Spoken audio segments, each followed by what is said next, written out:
Assalamualaikum warahmatullahi wabarakatuh. Perkenalkan, nama saya Siti Julaiha. Saya dari kelas 10 AKL 1. Kaila Larasati dari kelas 10 AKL. Saya Jihan Citra Syafira dari 10 AKL. Saya Lupita Sari dari kelas 10 AKL 1. Di video kali ini kita akan menjelaskan tentang pendidikan segregasi, integrasi, inklusi, dan eksklusi. Yang pertama yaitu pendidikan segregasi. Yuk kita bahas lebih dalam tentang pendidikan segregasi. Pendidikan segregasi adalah pendidikan yang memisahkan anak berkebutuhan khusus dengan anak normal dalam layanan bidang pendidikan, sehingga anak yang berkebutuhan khusus berada di sekolah yang khusus. Contoh layanan pendidikan segregasi seperti sekolah luar biasa berasrama, dan sekolah dasar luar biasa. Fasilitas dan sarana apa aja sih yang didapatkan dalam pendidikan segregasi? Fasilitas dan sarana pendidikan segregasi yaitu yang pertama, tersedianya alat-alat bantu belajar yang dirancang khusus untuk siswa.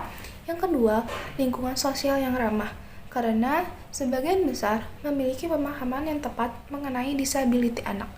Dan yang ketiga, jumlah murid yang sedikit menjadikan guru lebih fokus memberikan layanan individual kepada semua siswa. Dalam pendidikan segregasi juga mempunyai kelebihan dan kekurangan. Kita bahas kelebihannya terlebih dahulu. Kelebihan dari pendidikan segregasi yang pertama, ada rasa ketenangan pada anak luar biasa karena keadaan yang homogen. Yang kedua, komunikasi yang mudah dan lancar. Ketiga, metode pembelajaran yang khusus sesuai dengan kondisi dan kemampuan anak. Keempat, guru dengan latar belakang pendidikan luar biasa atau pendidikan khusus. Dan yang kelima, mudahnya kerjasama dengan multidisipliner. Kekurangannya ada perkembangan sosial dan emosi anak kurang optimal karena sosialisasinya terbatas. Yang kedua, penyelenggaraan pendidikan yang relatif mahal dan egoistik menumbuhkan kesenjangan kualitas pendidikan. Jadi, eksklusi adalah proses yang menghalangi atau menghambat individu dan komunitas untuk memiliki akses dan kontrol terhadap sumber daya yang dibutuhkan dan berpartisipasi dalam kegiatan sosial, ekonomi, politik, dan budaya dalam rangka menikmati standar kesejahteraan yang layak dalam masyarakat. Jadi dari contohnya eksklusi itu ada dua, yaitu satu, menyelenggarakan pendidikan yang diperoleh dengan mudah tanpa memandang suku, agama, dan ras. Yang kedua, kelatar belakangan tidak menjadi hambatan untuk melanjutkan pendidikan. Manfaat sekolah pendidikan eksklusi itu ada dua, yaitu satu, mendapat perkembangan kepribadian anak, bakat khusus, serta kemampuan mental dan fisik. Yang kedua itu, mendapat perhatian dan pelayanan yang maksimal agar potensi anak berkembang secara optimal atau fully potensional. Dan juga hak-hak bagi anak yang memiliki keterbatasan perlu mendapat pelayanan secara optimal sesuai dengan kebutuhan anak. Layanan pendidikan ABK itu ada banyak guys. Yang satu, sekolah luar biasa atau sering disebut SLB. Yang kedua, sekolah luar biasa berasrama. Yang ketiga, kelas jauh atau kelas kunjung. Yang keempat, sekolah dasar luar biasa. Yang kelima, bentuk kelas biasa. Yang keenam, kelas biasa dengan ruang bimbingan khusus. Dan yang terakhir itu bentuk kelas khusus. Ini saya akan menjelaskan mengenai pendidikan inklusi. Pendidikan inklusi adalah salah satu upaya meningkatkan kompetisi guru dalam memahami keberagaman peserta didik serta meningkatkan kemampuan guru dalam mengadaptasi kurikulum sehingga lebih sesuai dengan kebutuhan peserta didik. Selain itu, di dalam sekolah inklusi, seorang dengan berkebutuhan khusus juga melakukan kegiatan belajar bersama teman-teman lainnya. Namun, ada perbedaan metode pengajaran yang dilakukan pada anak normal dengan anak berkebutuhan khusus. Sekolah inklusi juga dinilai sangat mendukung pengembangan bakat anak karena setiap anak memiliki bakat yang unik dan berbeda-beda. Konsep tentang apa itu inklusi sebenarnya bisa diterapkan pada sekolah negeri atau swasta reguler, tetapi saat ini tidak mendukung hal tersebut. Contoh dari pendidikan inklusi sendiri yaitu diantaranya sebagai berikut. Yang pertama, bersikap ramah pada semua orang, menghargai orang yang berbeda dari segi etnis, agama, dan budaya, dan berteman dengan semua orang tanpa membeda-bedakan.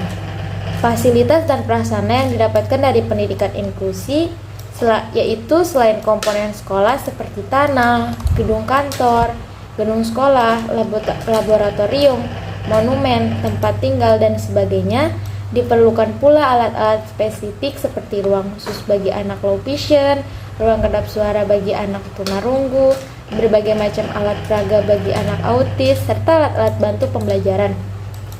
Keunggulan dari pendidikan inklusi diantaranya yaitu yang pertama, hak dan kewajiban yang sama dengan peserta didik reguler lainnya di kelas. Yang kedua, berbagai fasilitas untuk belajar dan mengembangkan diri. Yang ketiga, terlepas dari keterbatasannya, dorongan untuk lebih percaya diri. Yang keempat, kesempatan untuk belajar. Dan yang kelima, menjalin persahabatan bersama teman sebaya. Adapun kelemahan pendidikan inklusi yaitu pertama, minimnya jumlah tenaga pengajar atau staf guru pendamping khusus, karena tidak semua guru dan staf di sekolah memahami cara mengajar dan membimbing anak-anak berkebutuhan khusus. Yang kedua, kemungkinan adanya penolakan dari orang tua atau siswa reguler untuk belajar bersama dengan anak-anak berkebutuhan khusus. Yang ketiga, fasilitas yang belum memadai. Misalnya, terbatasnya buku atau keperluan pembelajaran lain yang menggunakan huruf Braille untuk siswa tunanetra, risiko bullying atau perundungan dari siswa reguler terhadap siswa berkebutuhan khusus. Di sini saya akan menjelaskan sedikit tentang pendidikan integrasi. Pendidikan integrasi adalah salah satu bentuk penyelenggaraan pendidikan bagi ABK yang dimana mereka belajar bersama-sama dengan anak normal dalam satu kelas dengan guru, kurikulum, dan pengelolaan yang sama dengan anak-anak pada umumnya di sekolah biasa. Mereka mengikuti pendidikan di sekolah biasa bersama-sama dengan teman-temannya yang normal.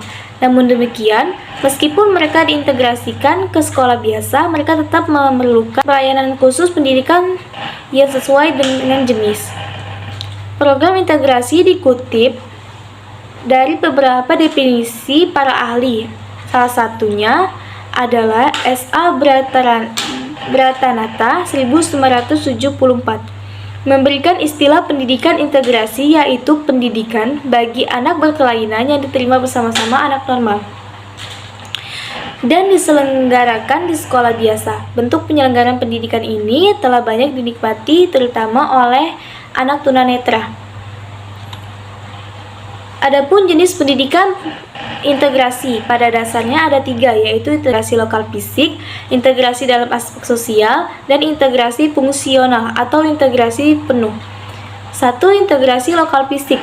Penyelenggaraan ini di mana ABK mendapatkan penyelenggaraan khusus dalam kelas atau sekolah, khusus dengan kurikulum PLB, tetapi lokasi gedung berada dalam satu area dengan sekolah umum, atau dengan perkataan lain SLB, dan sekolah biasa menempati suatu lokasi yang sama, akan tetapi kurikulum dan program pendidikannya berbeda, sehingga kontak antara ABK dan anak normal tidak diatur dan tidak dilakukan dengan suatu program tertentu.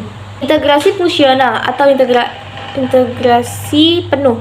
Di dalam program ini termasuk integrasi lokasi, dan sosial, di mana ABK dan normal mengarah pada aktivitas bersama dalam seluruh kegiatan atau proses belajar mengajar.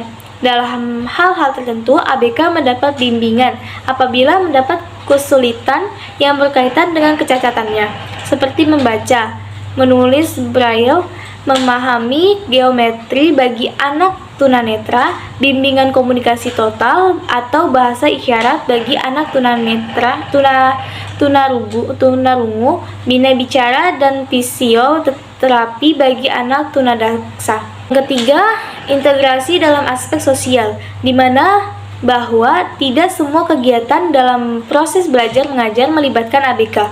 Mereka dilibatkan dalam kegiatan tertentu saja, misalnya seperti bermain, berolahraga, bernyanyi, makan, rekreasi, dan sebagainya.